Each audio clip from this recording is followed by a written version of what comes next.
As cover crops grow and produce biomass that's added back to the soil, they can provide a lot of benefits. But did you know that not all cover crop biomass is good biomass? I'm going to be talking about two different types of cover crop biomass.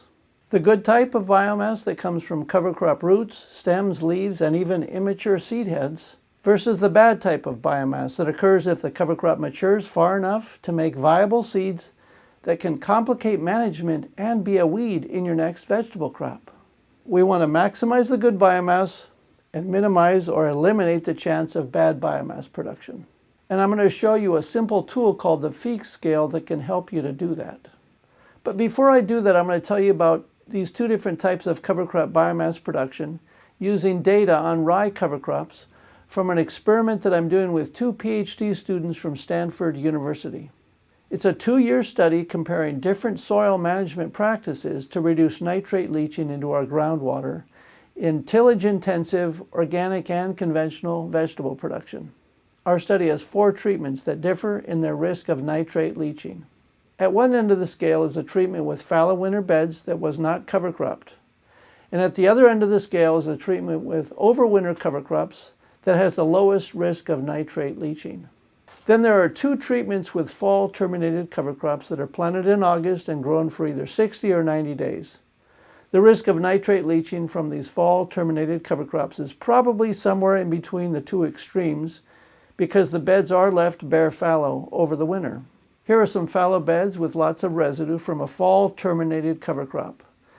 These fall-terminated cover crops are an attractive option to growers because the cover crop residue in the winter fallow beds will have several months to decompose before subsequent vegetable plantings in the late winter or early spring. In case you don't know, this video is the second in a series of videos that we're making on this study. So I'd encourage you to check out that first one and also stay tuned for a lot of other videos that we're going to make on this really important and cool trial. Okay, so let's first focus on the good type of cover crop biomass. And let me ask you a question. Which type of rye cover crop do you think produces the most amount of biomass in the first 30 days of growth? A rye cover crop that's planted in the middle of August or a rye cover crop that's planted in the middle of October? In both of these scenarios, you can assume that the cover crops were grown in a field with lots of leftover nitrogen from the previous vegetable and that they would both have adequate moisture from either irrigation or rainfall. Okay, you ready for the answer? The correct answer is a cover crop that's planted in August. And here's a graph that shows that. So on the x-axis we have days after planting, and then on the y-axis we have biomass in either kilograms per hectare or pounds per acre. The red symbol is the average biomass for the cover crop that's planted in mid-August, and the green symbol is the average biomass for the cover crop that's planted in mid-October. And as you can see, after about 30 days of growth, the cover crop that's planted in August has produced about 4 times more biomass, shoot biomass, than the cover crop that's planted in the middle of October. And that same pattern continues after 60 days and 90 days of growth. And even though we let the overwinter cover crop grow all the way to the first week of March, it never produced as much biomass as the fall-terminated cover crop produced during 60 or 90 days. Now you might be wondering, why did the August planted cover crop produce more biomass than the cover crop that was planted in October? It has to do with heat accumulation or growing degree days. Growing degree days have a huge effect on plant growth and biomass production. And this graph shows how the number of growing degree days changes from August to March when the cover crops were growing. And as you can see, the number of growing degree days is much higher in August and September, and then it drops quite quickly from about the middle of October through the middle of November. So if we look back at that biomass graph, we can see that the fall-terminated cover crop that was planted in the middle of August accumulated over 1,200 growing degree days after only about 90 days of growth, whereas the cover crop that was planted in the middle of October had only accumulated about 800 growing degree days by that same time. So the take-home message is that rye cover crops like these that are planted in August and terminated in the fall can produce a huge amount of biomass in a relatively short amount of time. Okay, so now let's talk about bad biomass production that can happen if the cover crop matures enough that it can actually produce viable seed. I want to ask you another question. Which type of rye cover crop do you think is most likely to produce viable seed? Rye that's planted in the middle of August and grown for 60 days, or rye that's planted in the middle of August and grown for 90 days, or rye that's planted in the middle of October and grown for 120 days? Okay, you ready for the answer? The correct answer is a rye cover crop that's planted in the middle of August and grown for 90 days. I'll be honest, this one surprised me.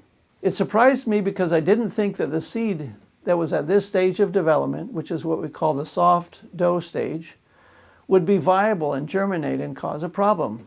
Boy, was I wrong. This created a major management nightmare for me. So here's a seed head with germinating seed just 12 days after the cover crop was terminated. And this is what the fallow beds looked like soon after that. Initially, this wasn't a problem because we could still get into the field with a rolling cultivator and take out the germinating rye seeds. But then it started to rain and we couldn't get back into the field. And here the field was later in February when it was too wet to cultivate, and you can see all the germinating rye plants. And here it is in mid-March when we still couldn't get into the field because it was a really, really wet winter. So the take-home message is this. Merced rye that's planted in the middle of August and grown for 90 days will produce a lot of seed that will be viable and can create a management nightmare for you. Now, the best way to prevent rye cover crops from producing viable seeds, in other words, bad biomass, is to learn how to use the Feekes scale that's shown here. Understanding Feekes will allow you to maximize the good biomass production and then terminate it at the right time. You might be wondering, well, what's the right time? Well, let's look back at the graph that I showed you earlier, and I'll add the Feekes growth stage data for when I measured biomass. We never had any problems with viable seed production as long as rye didn't pass the watery ripe stage, what we call Feekes 10.5.4. That's what occurred at about 60 days after planting in the fall terminated cover crop, and it was much later in the overwintered cover crop. The watery ripe stage looks like this, and it produces a clear liquid when you squeeze the developing seed. So this head here has just started to flower and is probably about 10 days away from having seed that's at the watery ripe stage of development. I like to say that if you know Feekes, you don't need to freak out about seed production by your rye cover crops. Here are two of my favorite resources on the Feekes scale that have really helped me learn a lot. You can get these on my website. Anyway, I hope this helps you produce lots of good cover crop biomass production and avoid the bad biomass production. Let me know if you have any questions. Take care.